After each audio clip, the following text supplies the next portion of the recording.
Hello, everybody. Welcome to the show. I have a great guest on here today, and just another example of how you could just thrive without eating animals. This is Ella. Welcome to the show, Ella. Thanks for being here. Thanks, Paul. Happy to be here. Ella, I have so many questions for you, but before we get started, can you briefly introduce yourself to the audience and tell them a little about what you do? But we're going to save a lot of it for the interview, so just give them a brief introduction. All right, yes. I am the founder of the brand Sexy Fit Vegan. I help people build a really healthy relationship with food and their bodies, help them get fit in a sustainable way, and really connect to our food so we can eat mindfully and create health for the long haul. That is wonderful. And you have amazing websites, all the testimonials that are and everything. And I love the point that you bring fitness into health because a lot of people that go vegan, they kind of forget that part. And I love that you bring that into it. It makes such an important difference. So tell us, uh, when you were growing up, were you vegan or how did you grow up? Did you eat healthy? Did your family raise you to not eat animals? How was your story? Yeah, well, everything changed when I was 7 years old. I got in the car after school one day. My mom picked me up to take me to gymnastics practice. I've been an athlete since I was about 5 years old. And she asked how my day was, and I told her that we learned about Daniel Boone in school. And for anyone listening who doesn't know Daniel Boone, he's one of our first American folk heroes. He wore a raccoon hat, was a wilderness guy, carried around a shotgun. And I said, Mom, this guy was supposed to be a hero, but he wasn't. He was so mean. He killed animals and he ate them. And my mom was really honest with me. And she said, Well, Ella, we're just very fortunate. Nowadays, we get to go to the grocery store to buy our meat. And it was at that moment that I connected the meat that had been on my plate with the animal that it was. And I was horrified. And I told my mom right then and there, that's it. I'm never eating meat again. And I didn't. So that's how it all started for me. It took some time, but I just knew like intuitively that it was my purpose on earth to be a voice for animals at that moment. It was like, why are we eating animals when we have so many other things that we can eat? So I started writing about it in school and assignments and things. And then I got connected somehow. And this was back in, I'm 44 now. So this was back in 1987. So there's no internet, there's no these things, but somehow I got connected to vegan outreach and PETA, and they started sending me brochures. And by the time I was 15, I really learned about the industries and went totally vegan at the age of 15 and became an animal rights activist when I was a teenager. Wow, that's an amazing story. So when you say you went vegan, uh, vegan has a lot of, I guess plant-based means like diet. You don't eat animals, but vegan is, for the animals. And now, how much vegan are you? Like, were you not driving a car because they use animal products and the tires? Like, how far do you go? Yeah, so well, back then, it's always been for me about doing the best I can to do the least harm and the most good, reasonably. And that's kind of what the definition of vegan really originally was, right? Doing the best we can, knowing that just being a part of society, we are hurting animals, right? So that's always been my philosophy. I drive a scooter. I do the best I can, but no, I don't take it so far as to like completely disconnect from society. And back then, everything was for the animals, and I was an athlete, and I've always been an athlete. So health is important, fitness is important. So I started out by just eating the side dishes off my parents, whatever was on the table, I would just eat the side dishes. But slowly, my parents, I think, it helps when you're a little kid, right? And you're so innocent and you're like, why are you eating animals? And it's different when an adult tells you that. So slowly my dad turned vegetarian, then vegan, my sister, eventually my mom, she had actually had to get colon cancer before she went totally vegan. She was still doing some dairy. But slowly everyone's followed in suit. And so yeah, I've got kind of a vegan family now. That's amazing. So when you were 15, you started eating vegan. Back then, was it more like, I mean, looking back now, do you think it was a junk food vegan diet or do you think it was a healthy vegan diet? Yeah, so I think one of the benefits to going vegan in 1995 was there were Oreo cookies, right? But my parents were already relatively health conscious and stocked our kitchen with pretty much whole foods, but there wasn't a lot of vegan junk food, nothing labeled vegan. So I really just kind of learned how to eat whole foods. We ate beans, we had tofu, vegetables, all of these things were absolutely accessible. And yeah, there wasn't the vegan junk food. So as much as I'm actually very happy that there are so many options and that it's so easy to be vegan nowadays.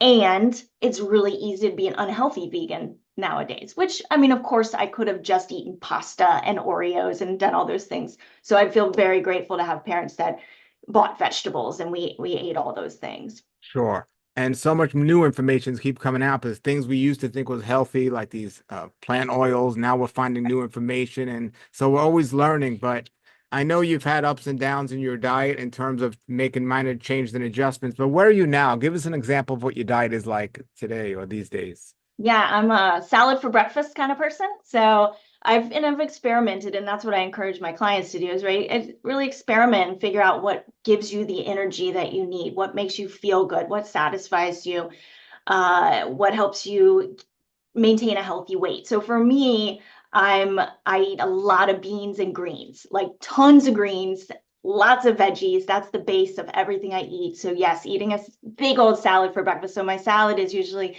kale, but I mix it up, different types of greens, with some sort of a bean, veggies, tomatoes, cucumbers, all the good stuff, peppers, bell peppers.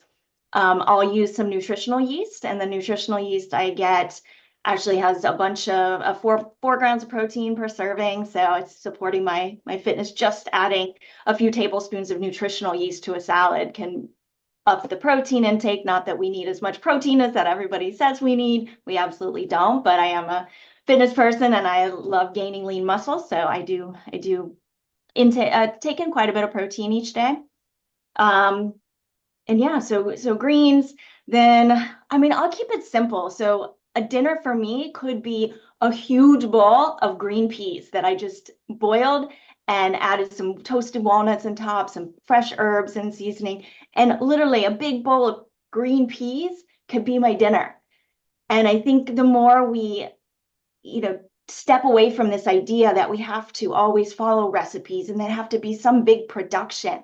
And if we can just appreciate green peas, right? And have a bowl of these delicious bright green peas and putting the walnuts on top, keeping it simple. It doesn't have to be that complicated. It doesn't have to take a lot of time. I'm all for efficiency in the kitchen. I'm not somebody who loves to cook.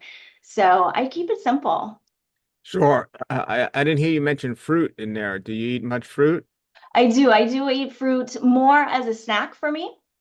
So that's my energy boost. That's when I need a little snack in the afternoon. I'm feeling a little hungry, a little low on energy. I love all types of fruit, melons, mangoes, especially being here in Florida when mango season comes around. Oh my gosh. And I'll freeze the mango and then literally just cut up mango, freeze it, take it out and eat it, partially frozen. And it's like you're eating ice cream. It's so delicious. I Yes, love absolutely. it. Yeah. And so in your diet, do you take supplementation at all? I go through phases. I don't do a lot of supplementation. I actually find that if I take B12 regularly, my B12 gets too high. So I have to actually cut back on B12. I do some ahi flower oil as a supplement for omega 3s. There's new research out about that. So I've been taking some of that, but not a whole lot of supplementation that I think is necessary when you're eating a wide variety of whole plant foods. So, it's complex these days because even when you're eating organic vegetables and fruits, the soils that they're coming from, they don't have as much nutrients as they used to. So I'll go through some phases, but nothing regularly. Sure. And do you get blood tests often to monitor yourself? Yeah, about once a year. Okay. And how do they Check in come on out? levels. Do you find yourself? Usually, yeah, usually really great. And if something's a little low, like my iron will go in and out a little bit. And then I'll just remember also I need to, I look at how I can do that naturally first, right? So making sure I add some citrus to my greens. Sometimes I'll saute my spinach if my iron's low to make it a little more bioavailable for the iron. So yeah, as long as I feel like as long as you monitor it and then you can find ways to do that naturally with food, or if you need a little supplementation, a vegan supplement, and there's nothing wrong with that, in my opinion. Do you ever do any fasting? Occasionally, I've got well, when you look at like Ayurvedic medicine, I'm very Vata. In my when I get imbalanced, it's a Vata imbalance. So for me, having some warm foods does feel good to me, warm liquids throughout the day. Um, and what was it? Wait, what was the question? Fasting, do you do any Fasting, fasting? fasting. So I always do at least 12 hours between dinner and breakfast to get myself digestion. I've done some 5 day liquid fast. I've done a 5 day master cleanse before. Um, for me, I don't do a ton of fasting. I keep it really clean and I train really hard. And so to be honest, I don't like taking too many days off the training. Um, Although I will be going to Guatemala in 2 months to get my yoga teacher certification. We'll be having 3 weeks of yoga pretty much all day, every day. I'll probably do a little bit of fasting while I'm down there. Okay, well, a lot of people that are looking to build muscle and just be healthy normally wouldn't go to a vegan to do that. They'd probably go to a personal trainer who is into the meat and the protein and all that. Well, where do you find your clients, or do they find you? Yeah, so for most of my coaching programs, it's a mix of it's mostly about the mindset, to be honest. That's where I've got my master's degree in social work. I've spent a lot of time and energy working on the emotional health and mindset piece of all of this because the truth is we can have all the knowledge in the world about nutrition, right? But there's a lot of us who have cravings or food addictions or don't know how to handle negative emotions. And we do that. We use food to numb, hide, and distract ourselves. So sometimes it's like, okay, well, let's look at the low-hanging fruit here, so to say, right? And what are the things that I know that I'm eating that are out of alignment with compassion? And that's compassion is really the compass, right? The compass for how we treat ourselves and our own bodies, how our food choices affect other beings, other people, animals, the planet, right? So I always talk about using compassion as the compass. So is this a compassionate choice? Is it a compassionate to me and my body? Is it compassionate to others? So yeah, it's usually people that are either vegan already or interested in moving in the direction of plant-based who find me online and reach out to get some help. Okay, and give us an example of what that looks like. So, I mean, are most of your clients women, or are they men and women? Men and women, mostly women. Okay, so give us an example. They contact you, let's say they're not even vegan yet. Do you first adjust? And I agree 100% with you about the addictions and just the emotions, but once you get past that, do you address the fitness and the diet at the same time, or do you go easy on them, or does it depend who it is and what they're looking for? How does it work? Yeah, so if I'm working one-on-one with somebody, then it's all about meeting that person where they're at, right? And instead of telling someone what to eat, and I can absolutely prescribe a meal plan, but these are people that usually have gone that route. They've done all the meal plans, they've done the diets. And what I like to do is empower people to figure things out for themselves because they have themselves. If they can learn to coach themselves, they have themselves for the rest of their lives, right? So it's about really connecting with this intuition of what my body needs, what I want, and what's aligned with my values, with what I care about in the world, with what I want for myself and my health for the long term, and what my fitness and body goals are now. So really getting clear on what they want and their values, and then helping them to find a way of eating and training that's going to be in alignment with all of that.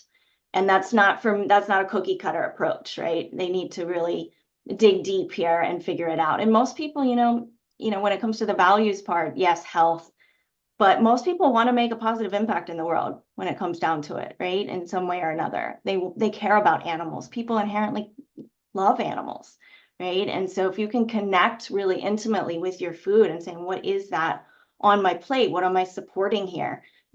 Is this aligned or not? And then making choices from there. Sure. And I know you said you grew up from a young age you were vegan minded and so on. So your family kind of knew the adjustment, and I'm sure you're close friends. But what about as you got really into this when you were 15? Was it difficult being a vegan at 15? Because I'm sure most of your other friends weren't uh, thinking the same way. Was it difficult, or was it something you had an easy time with? And it's interesting looking back. It's like I said, like when I figured out what was on my plate, the feeling was so strong of why I'm on the earth and what I'm here to be a voice for, that it never felt difficult. It didn't feel difficult being different. I really shared that with a lot of love, as opposed to anger, even though it was heartbreaking to me. And I went through a lot of it felt very traumatic to be so connected to that suffering that was taking place. And it gave me this sense of purpose, right? And so there was a mixture of pain and purpose. And it did wreak some havoc, like in my own life, in terms of realizing that I had very little compassion for myself. I think I put a lot of pressure on myself. When you're young, you feel like it's up to you. That's how I felt. And I had a lot of weight on my shoulders. So when I discovered that a lot of people weren't ready to know, and that's what I discovered doing some of the direct activism, right? People were very angry back when we're trying to share information. Here's what's going on, and people would get very angry. And when that really hit home, that was a tough pill for me to swallow. That was really tough. And that's when I figured I just needed another way to reach people. And that's when I started the fitness as my main route for reaching people. Now, from your relationship, other than your mother and father and so on, are you married or have you ever been married? No, I've been engaged, and I have a significant other at this point. Okay, so when you got engaged and just in dating in general, has the issue of veganism come up at all? Oh, yeah, to say the least. Oh my gosh. Yeah, it wreaked some havoc in my life and my relationships, because ultimately I knew I couldn't be with somebody long term. Like I can't have a dead bodies in my refrigerator. I couldn't feel totally connected to somebody in that intimate sort of way who's consuming animals, who's supporting the cruelty and the death in those industries. So yeah, but this was back when a lot of people didn't even know what the word vegan was. And there was not a bunch of vegan men lining up at my door. So I kind of went the route of, all right, I'm going to try not, I want to change them, but then going into a relationship, trying to change somebody is never a good idea, right? So yeah, there was many times, and then everybody who I dated would start to move in that direction, but they didn't feel as passionately about it as me. And then my last boyfriend before this one, he actually went vegan shortly after we met. I did say this isn't going to work because I'm at the point in my life now. This was a few years ago when I need a vegan to date, and there are more of you out there, so maybe I have a chance. And he had suffered from cancer, and he did the research, and he said, "I'm not going vegan for you, but I'm going plant-based. I'm cutting out meat." So we did that. Now that just didn't work out for other reasons, and he ended up going back to meat. This my significant other now, I actually found using a vegan dating app, believe it or not. So he's fully vegan for 2 years. He had kind of an epiphany moment a little bit after cutting out alcohol from his life and starting doing yoga and just starting really getting connected with consciousness and spirituality a little bit more. And we're very connected in that way. And it feels really good. Well, when it comes to veganism, there's healthy vegans, and then there's unhealthy vegans, there's junk food vegans. So, from a relationship standpoint, I find when somebody's doing it for health more than the animal rights, it's easier to be with somebody else who's not vegan.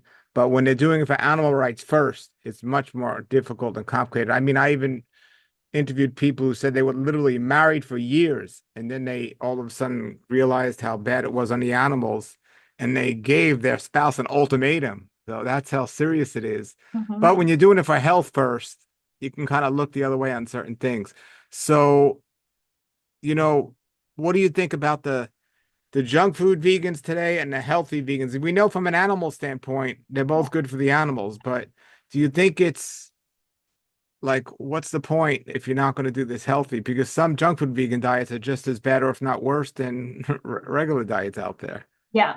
Yeah. My foundation for everything is the animals. So I'm just thrilled whoever's not eating animals. And we're animals too, right? And this is a lifestyle about compassion. So I think forgetting about yourself, and like I mentioned, when you're eating junk food, you're not eating compassionately for yourself, right? So I think that plays a role. And the healthier we are, uh, the more we can shine our light, right? And the more joyful we are, and the more we can welcome people into this vegan space, right? I mean, nobody looks at somebody who's unhealthy, who doesn't feel well. And that's ultimately, when you're unhealthy, you don't feel your best, of course. So who's going to want to, it's not a very inspirational way to move through the world. And it's not, the healthier we are, the more we can promote health and the vegan lifestyle to others. So I think it's important on many levels to eat a whole food, plant-based diet, even as a vegan. 100%. Now, when you dress in the clothes you wear, do you search out to make sure that like how far do you go? The companies are vegan, the materials are all vegan. Do you get into that at all, or do you? I do my best, but it's Yeah, not 100% sure. There are more and more companies coming out that are, and there's a lot of research that has to be done, right? Because there's not only the material, but who manufactured it and how yeah, are the people treated? And there's just so many factors. So yeah, I try to look into, is the ink vegan if you get a shirt? So I like had this shirt made and I made sure the ink was vegan, but do I know exactly where the material came from? No. sure. Now, So, something that's so ironic, Ella, that it always blows my mind is when a person becomes vegan and healthy, their skin glows. They look much better. And I know one of the reasons why women wear uh, makeup is because their skin doesn't look great. But when they become vegan, they still continue to wear the makeup because it goes back to what you were saying before, I believe, the emotional and what we used to. But so now they're covering up beautiful skin with makeup that's not as good as the original skin. And a lot of those makeup products have animals in them. mhm, yeah. It's become more well known lately, and there's thankfully vegan lines of makeup. So a vegan would say, "Well, I'm wearing vegan makeup," but still, when you're wearing makeup, you're closing up the pores of the skin, and it's just even the vegan one, from a health standpoint, is just not healthy. And it's if it's not needed from a look standpoint, and it's not healthy from a skin standpoint, why don't like all vegans go makeup free? Like what is it? What's your opinion of this? Yeah, well, I mean, I'm wearing makeup right now. It's a vegan company and yeah, so it's this interesting and let's see, how can I say this? And I teeter-totter between many different worlds, right? Like there are often times when I'm like, man, I would love to just head off to an island, go to Costa Rica, live on the beach, eat fruit, cultivate my own food, go and do my own thing where I can be away from society and away from the pressures and what you're supposed to look like and what you're supposed to do. Like there's that side of me who would love to move to Bali and live with the monkeys, right? And then there's that side of me that says, where can I make the biggest impact? And for me, and I grew up in the mainstream and I moved to Miami and I did in my 20s I was, the party girl and I'm a Muay Thai fighter. So I had my Muay Thai crew and I went out and we went out and we did all the things and it was very mainstream. And the people that I was able to connect to in the mainstream and bring my my perspective into that, some of those people are now vegan. Like they're, and I've been in Miami for 20 some years now. So being a part of that, still having my values, not being perfect by any means, having my own struggles with drugs and alcohol in the 20s and disordered eating and all of these things that I've been through help me also connect with other people. And it's interesting because I was just in London and I went to visit Fiona Oakes. Are you familiar? I don't believe so.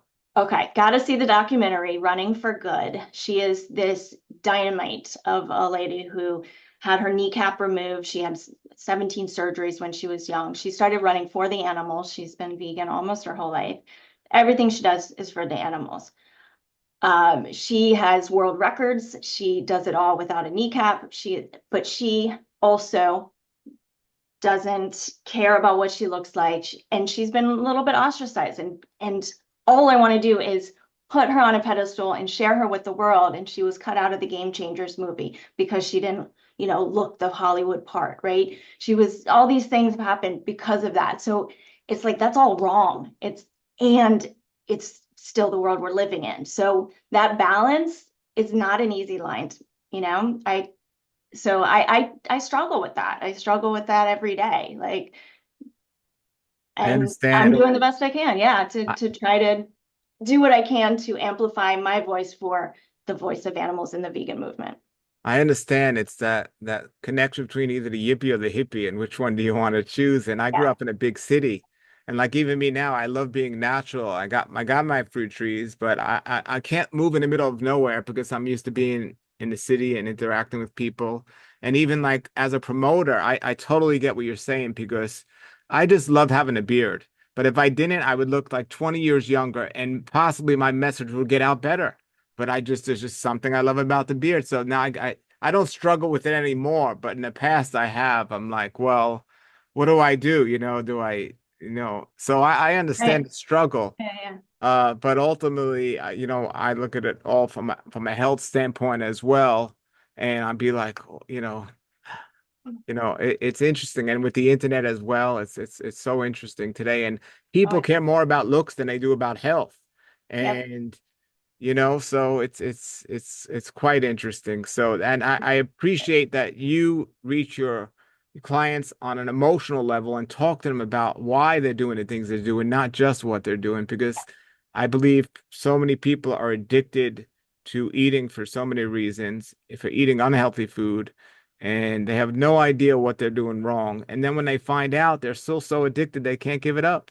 Exactly. Yeah. And So many people come, they're like, I basically know. I mean, I've done the research, I've listened to the podcast, I've listened to Paul, I get it. And I can't stop myself sometimes. And it's this self-sabotaging. And so getting to the root of that is so important so that you can actually take the knowledge, apply it consistently, and be able to live a healthy life. Well, when it comes to animals, we've been so ingrained in our heads that, it's so normal to do as a little kid to eat animals. And it seems like the craziest thing in the world to suggest to the average person, well, don't eat any animals or any animal products. And they think you die or something immediately, like a day later or something. And that's what's in so many people's heads. So they got to unlearn that before they can do anything. They don't connect it at all. And Yeah, and they have to learn first that that's a program because they think it's theirs, right? We talk about Dr. Bruce Lipton, who talks about the first 7 years of our lives, right? Our minds are kind of like this wiped hard drive. So it's being programmed by the influencers in our lives and the people that are close to us, society, social media, all those things. And we come to believe that our beliefs are our own. None of our beliefs are our own until we get conscious of that and start to separate ourselves, become the observer. And those are the first steps that we take with the clients, is to understand this programming, to understand just because I have a thought or a belief doesn't make that thought true, doesn't make that belief my own. I get to choose. I get to really connect. I can disconnect with that program consciously and create the program that really is aligned with my true values. And most of us never really get to that place where we discover what our true values, not our programmed values, are. exactly. Yeah. So true. So I find one of the craziest things in the world today is people, I know you have a dog, is people that have a dog or a cat and they love their cats and dogs, but then they eat meat.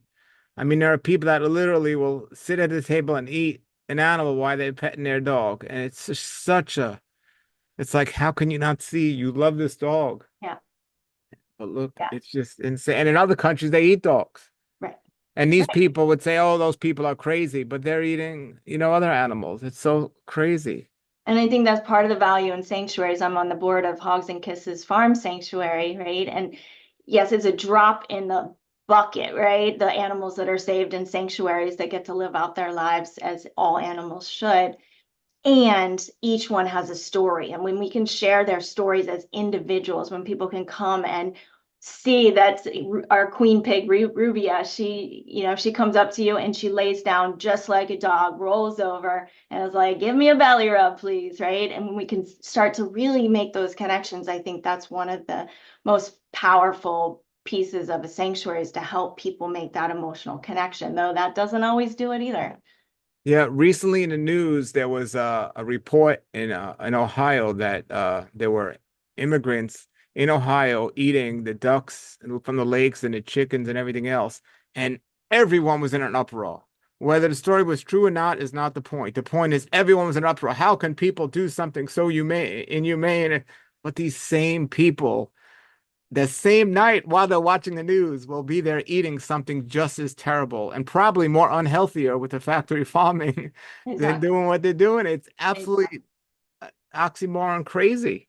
Or so disconnected, right? And that's Yeah, yeah. so disconnected from the food, and it's made to look, they're packaged in ways that make you not understand what it is. It's all designed uh to help us stay disconnected and just continue the habits that are profitable for these companies. Now, do you find a challenge in today's world with how unhealthy the vegan diet is in terms of there's like nothing healthy in Whole Foods anymore? Most health food stores are promoting garbage.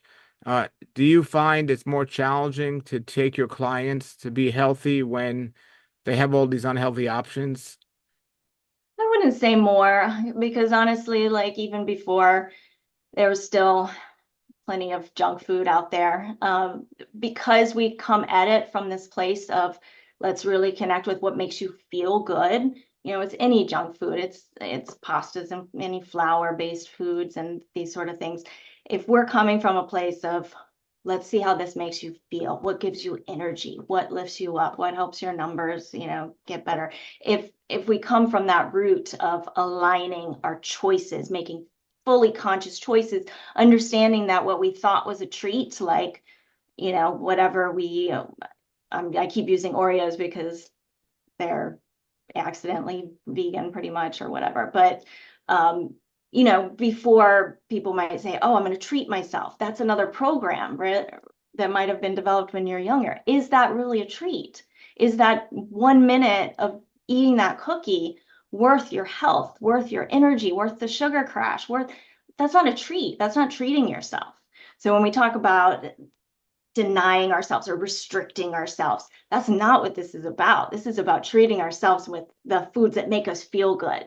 And those foods happen to also help you lose the weight, right? So that's a side effect of all the work that we do, is if you've got body fat to lose, it's going to come off. We don't have to focus on losing body fat. We focus on aligning our choices and making conscious choices.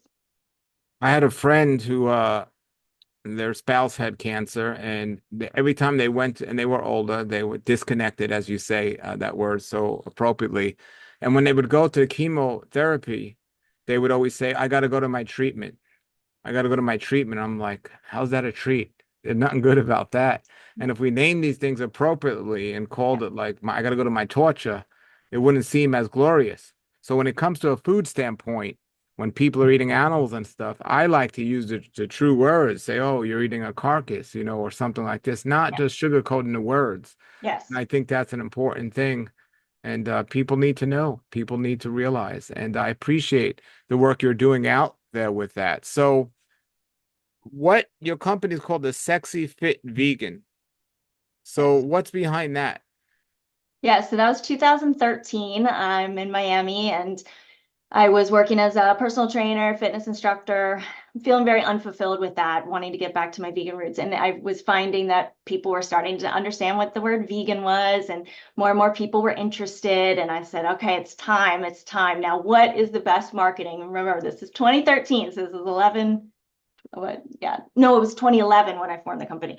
So, what sells? Sex sells.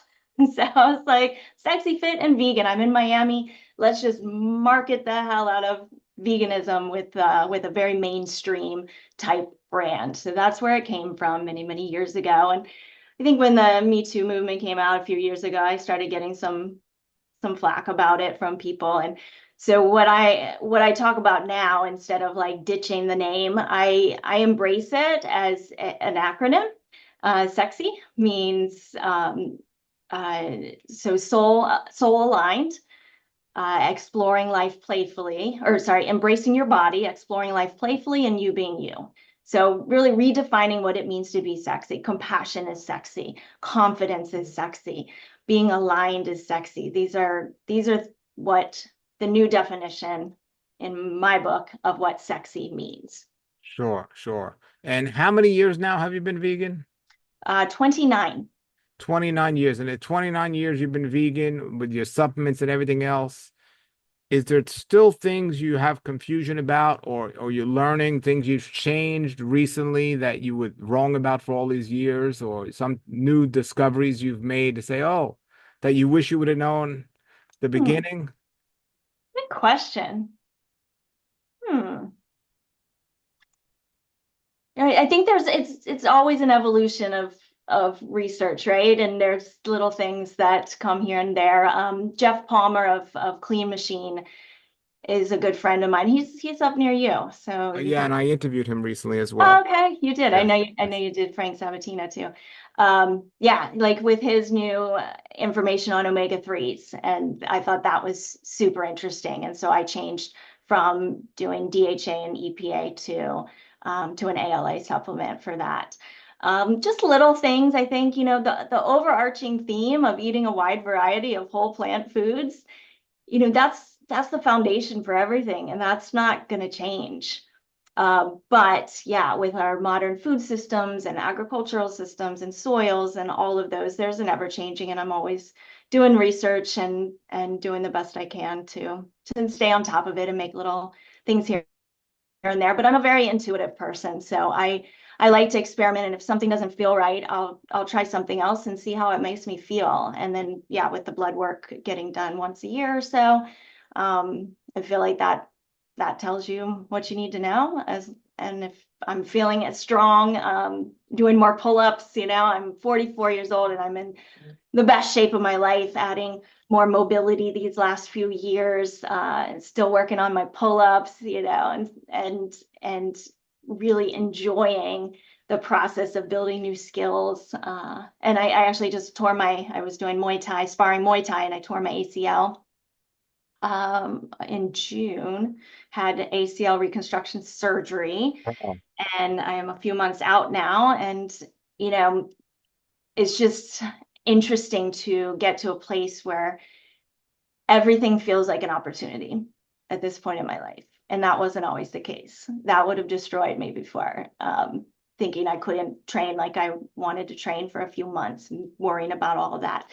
It was like, okay, let me do a vlog. How can I help people? How can I do what I need to do to recover as quickly as possible? How can I use nutrition? How can I do that and then share it with people? And I really didn't have any days where I felt down or depressed about it. So that's all really cool and really exciting to be able to share with people and my clients. sure. And when you exercise your fitness, do you get the weights involved? Do you do mostly calisthenics or a combination of everything?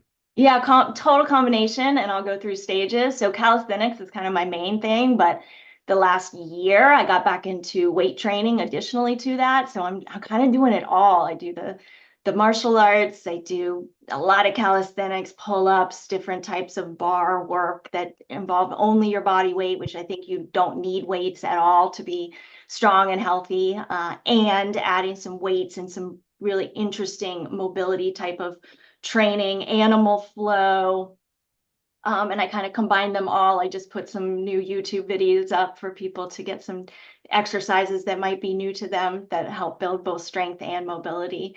So we're looking at both physical results now and setting you up to be active and strong and fit and well-rounded for the rest of your life. Are you the type of person that would be on that show? What's it called? The Beast, where they're racing against each other. What was it called? It's a popular show where they have like two people going through like obstacles till they get to the end of it. I might Not have that it you're not wrong. talking about Ninja Warrior. What are you? Ninja, similar to Ninja Warrior. Yeah, I don't similar know to if I've that. seen that one, but Yeah, maybe. similar to that. So are you so have you been on anything like that or No, I stuff like haven't been that? on No. anything like Because that. that'd be a great way to get the word out about the vegan and to announce, okay, the next up is a 44-year-old vegan who's going to do this course. And it's like, Yeah, I gotta look into that, Paul, because I did, compete and won the bikini division of the Fame World Championships.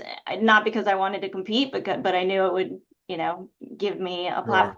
And so, all Well, right, I'm gonna you look are into it. on Instagram, you're on Facebook, Twitter, or X, you're all over. But what's your main website? How people can follow you, they can hire you, and they can learn more about you. Yeah, sexyfitvegan.com Okay, so that's the best place for them to get in touch and with. ellamajors.com. They're the two best websites. You can find everything from there. All right, everybody, I'm going to put those links below. And Ella, thank you so much for joining us today and taking the time. And keep up the great work and keep inspiring and helping people. My pleasure, Paul. Thanks so much. You too. Nature's wealth, good for your health. This is the Raw Life Health Show.